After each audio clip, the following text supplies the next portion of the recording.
गाजीपुर के विधायक जो मुख्तार अंसारी के बेटे हैं अब्बास अंसारी, उनको 2 साल की सज़ा हुई है और उनकी विधायकी चली गई है। वो मऊ से विधायक थे।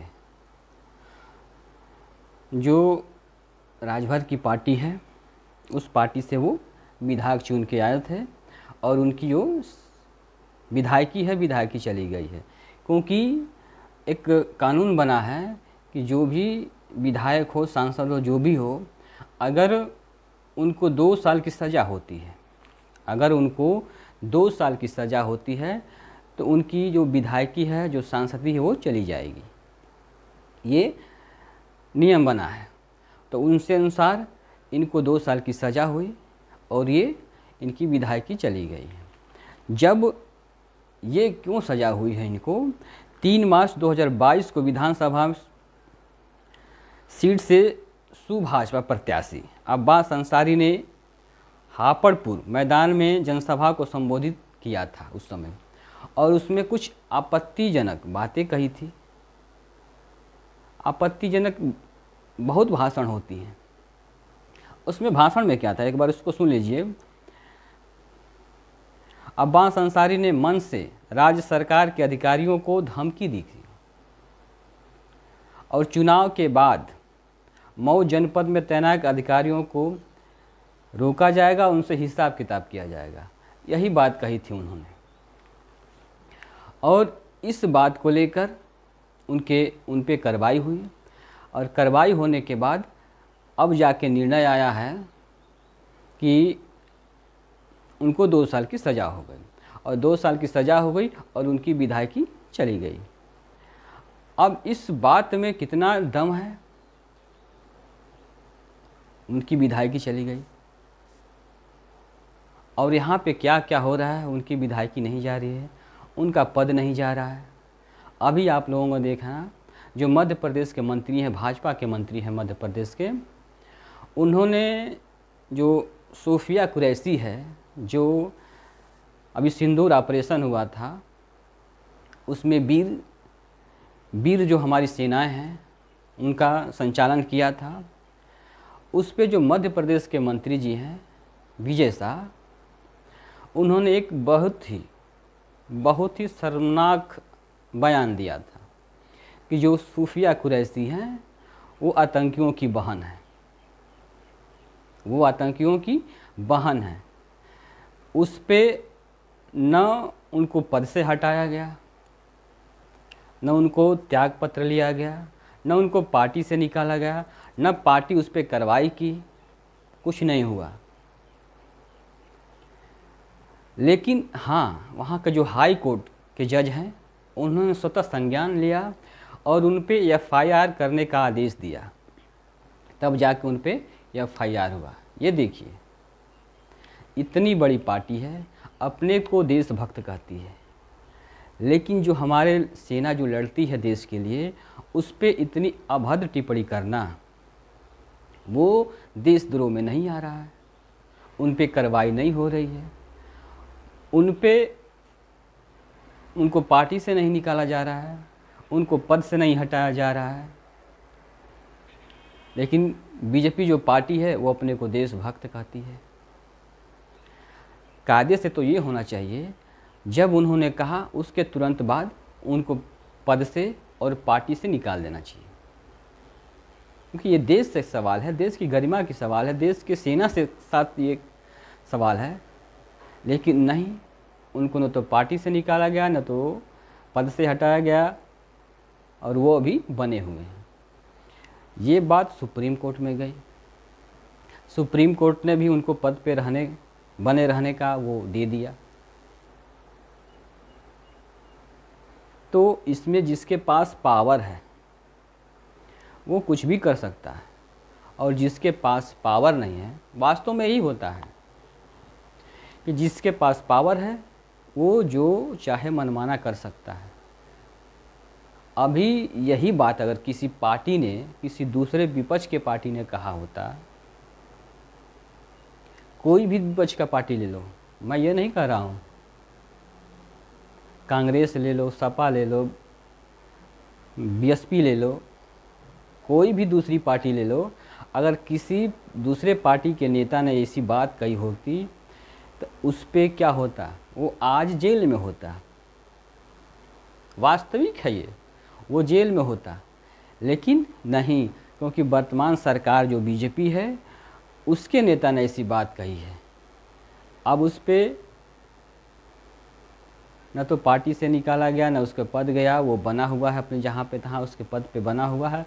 वो तो हाई कोर्ट, वहाँ की जो मध्य प्रदेश का हाई कोर्ट है उसने संज्ञान लिया, तब जाके एफआईआर हुआ। देखिए इस पे भी एफआईआर कोई नहीं, सब लोग डर रहे हैं कि कौन एफआईआर करेगा, उस पर कौन रिस्क लेगा, कोई रिस्क भी लेना चाहता।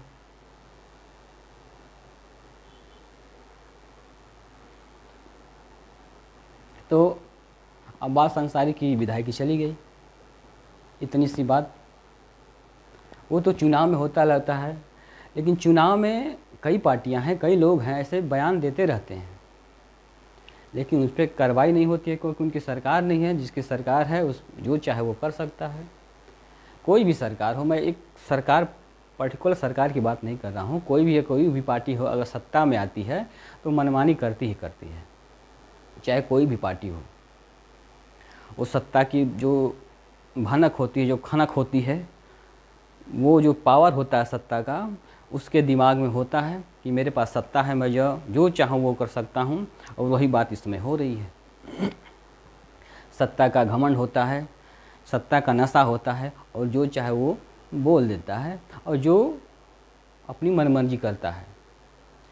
क्योंकि सत्ता में इतनी पावर होती है कि आपको कोई डिगा नहीं सकता।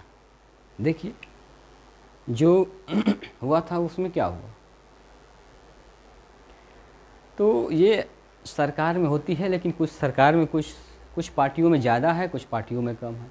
क्या जो भाजपा है उसके पार्टी में भ्रष्टाचारी नहीं है, उसके पार्टी में बलात्कारी नहीं है, उसके पार्टी के नेताओं पे एफआईआर नहीं है। जो उसके पार्टी में ऐसे ऐसे भी लोग हैं जिन पे 50-50 एफआईआर हैं, 25-25 एफआईआर हैं, 20-25 100 इतने एफआईआर हैं, लेकिन एक पर भी कार्रवाई नहीं हो रही है। कार्रवाई किस पे होगी? जो विपक्ष के नेता हैं उन पे कार्रवाई होगी। जो विपक्ष पे है उस पे एक भी एफआईआर है उस पे कार्रवाई होगी। भैंस चुराने का कार्रवाई होगी, बकरी चुराने पर कार्रवाई होगी, एफआईआर होगा। अभी देखिए आजम खां, उन पे कैसा कैसा लगा है, भैंस चुराने का है। तो पार्टी अगर सत्ता में है तो जो चाहे कर सकती है। अगर कोई उनके विरुद्ध कुछ बोल दे तो बुलडोजर उनके घर चला जाएगा। तो ये ऐसी नहीं होनी चाहिए, क्योंकि अगर जनता चुन के आपको भेजी है, आप प्रधानमंत्री हैं मान जाइए, आप देश के प्रधानमंत्री हैं, यानी बीजेपी के तो प्रधानमंत्री नहीं हैं, आप केवल एक पार्टी के तो प्रधानमंत्री नहीं हैं, आप प्रधानमंत्री हैं तो पूरे देश के प्रधानमंत्री हैं। अगर आप मुख्यमंत्री हैं तो पूरे प्रदेश के मुख्यमंत्री हैं, आप किसी विशेष पार्टी के मुख्यमंत्री। अब पार्टी में जब तक पद पे नहीं है तब तो आप उस पार्टी के हैं। जैसे सरकार आपके पास नहीं है तो आप उस पार्टी के सर्वे हैं, अध्यक्ष जो भी हैं। लेकिन जब आप मुख्यमंत्री बन जाते हैं तो ये आपका दायित्व है कि आपके जो पक्ष में हो या विपक्ष में हो, जो आपको वोट दिया हो न दिया हो, लेकिन वो आपके एरिया में, वो आपके प्रदेश का नागरिक है, तो आप उसके मुख्यमंत्री हैं। आपको उसके विषय में भी सोचना चाहिए। ये नहीं है कि अगर उस व्यक्ति ने आपको वोट नहीं दिया तो आप उसके विरुद्ध में काम करेंगे, ये नहीं हो सकता, ये होना भी नहीं चाहिए। और वोट दिया हो या न दिया हो, वो आपका मुख्यमंत्री, आप उसके मुख्यमंत्री हैं। कभी भी पूछा जाएगा कि आपके सीएम कौन है, हम कहेंगे योगी आदित्यनाथ हमारे सीएम हैं, हम तो ये दूसरे का नाम नहीं लेंगे। तो आप हमारे सीएम हैं, आपको हमारे बारे में सोचना चाहिए। या दूसरा व्यक्ति आपको वोट नहीं दिया है, तो उसके बारे में भी आपको ही सोचना है, क्योंकि आप भी उसके सीएम हैं, आप भी उसके मुख्यमंत्री आप ही हो। वो नहीं कि आप उस व्यक्ति ने आपको वोट नहीं दिया तो आप उसके सीएम नहीं हो, आप भी उसके सीएम हो। लेकिन इस समय हो क्या रहा है, अगर कोई आपको वोट नहीं दिया तो उसको टारगेट किया जाता है, इसको कैसे परेशान किया जाए। तो परेशान करने के तो कई बहाने होते हैं, तो उसको ढूंढ ढूंढ के उसको परेशान किया जाता है। तो ऐसा नहीं होना चाहिए। किसी भी स्टेट का मुख्यमंत्री हो, ऐसा नहीं होना चाहिए। प्रधानमंत्री हैं तो आप बीजेपी के तो प्रधानमंत्री हैं नहीं, बीजेपी जो पार्टी है उससे आप प्रधानमंत्री चुन के आए हों, ठीक है, लेकिन आप केवल उसके ही प्रधानमंत्री नहीं हैं, पार्टी के तो नहीं हो सकते ना। आप हैं तो पूरे देश के प्रधानमंत्री हैं, तो पूरे देश के बारे में सोचना चाहिए। जो विपक्ष हो पक्ष हो, साथ लेके चलना चाहिए। हाँ, अगर आप उस पद पे हो, उस पद से हट जाते हैं, पद का बड़ा महत्व होता है। अगर आप उस पद पे बैठे हैं तो आप प्रधानमंत्री हैं, सभी देशवासियों के आप प्रधानमंत्री हैं। लेकिन जब आप उस पद से हट जाते हैं तो एक समान नागरिक हो जाते हैं कि आपकी वैल्यू नहीं रहेगी। वैल्यू कब है? वैल्यू तभी है जब आप प्रधानमंत्री हैं। तो आप प्रधानमंत्री हैं तो आप सभी देशवासियों के आप प्रधानमंत्री हैं। ये नहीं कि जो बीजेपी के केवल प्रधानमंत्री हैं, बीजेपी के लिए केवल काम करिए, बीजेपी के लिए